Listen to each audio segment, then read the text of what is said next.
आप सभी साधक व साधिकाओं को सादर प्रणाम। आप सभी का स्वागत है हमारे चैनल सत्य ज्ञान साधना में।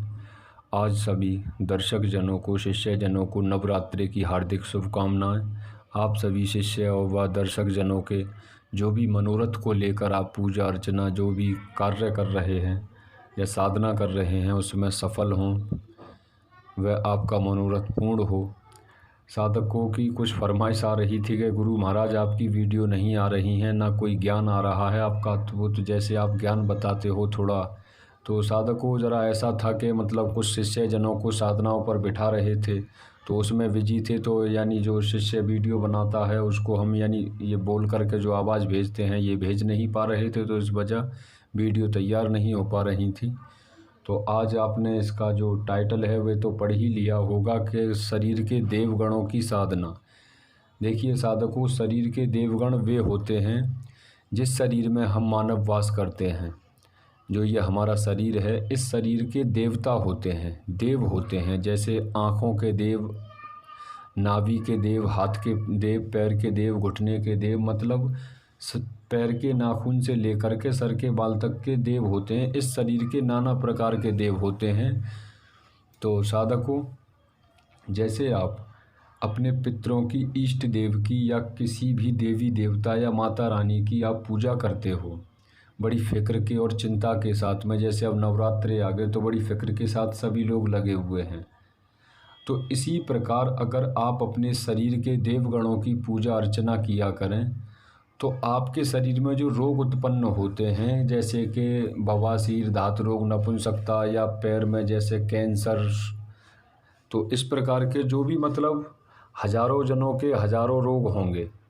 जैसे कि किसी के नाभि से नीचे यानी आंत का रोग पैदा हो जाता है, किसी के जैसे पैरों से, घुटनों से नीचे वो क्या नाम हमेशा ही दर्द रहता है, घुटनों में दर्द रहता है, सर में आधा सीसी और ये क्या नाम इस प्रकार के दर्द रहते हैं। या किसी को जैसे आँखों से कम दिखाई देता है, या फिर जैसे कि मतलब नाना प्रकार की समस्या उत्पन्न होती ही रहती हैं। अगर आप अपने शरीर के देवगणों की पूजा करते हो, साथ में हम क्या करते हैं कि जब हम कोई साधना आदि कराते हैं तो हम अपने शिष्य को शरीर के देवगणों की पूजा ज़रूर कराते हैं। वो इसलिए कि ताकि वो साधना काल, जैसे 11 दिन की साधना पर बिठा रहे हैं, तो वो 11 दिन की साधना पूर्ण करने में कहीं ऐसा ना हो उसका शरीर साथ छोड़ जाए।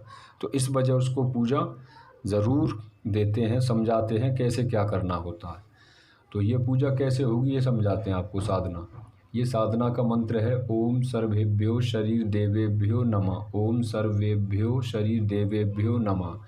इस मंत्र को 1 या 3 या 5 माला संकल्प में बांध करके और पंचोपचार पूजन अपने सामने करके, लाल आसन, धूप, दिया, फूल, प्रसाद, इत्र का फुआ, थोड़े सा सिंदूर रख करके ये कोई भी कार्य अनुष्ठान करो आप, होली, दीपावली, दशहरा, तो तब अपने शरीर के देवगणों की भी पूजा करो ताकि आपका शरीर स्वस्थ रहे। देखिए हमारा शरीर है तो सर्व पूजा भक्ति हो जाएंगी, सर्व इच्छाएं पूर्ण हो जाएंगी। जब हमारा शरीर में ही रोग पैदा हैं, हम शरीर से कोई कार्य के योग्य ही नहीं हैं, तो बताइए क्या यथार्थ ऐसी पूजाओं से कोई फ़ायदा है। तो सर्वप्रथम अपने शरीर का ख्याल रखो, फिर अपने जो भी देवता, इष्ट, पितृ जो भी आप आराधना कर रहे हो वे कार्य करो या साधना करते हो। हमारा मतलब कहने का उद्देश्य यही है कि शरीर के देवगणों की आप आराधना करते हो तो आपके शरीर के रोग खत्म होंगे।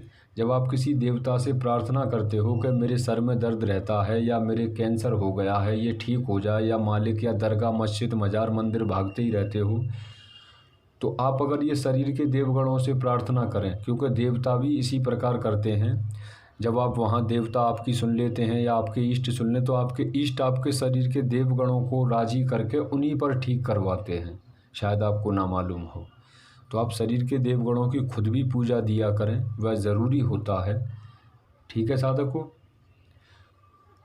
तो इस प्रकार आप अपना पंचोपचार पूजन कर इस साधना को जब जब कोई कार्य अनुष्ठान किया करें, कोई पूजा या साधना रोज बेज मत करो, अमावस्या टू अमावस्या कर लो। हर अमावस्या पंचोपचार पूजन करके इस प्रकार से तो आप ये रोग देखना बिल्कुल ख़त्म हो जाएंगे। ठीक है साधकों, नमस्कार।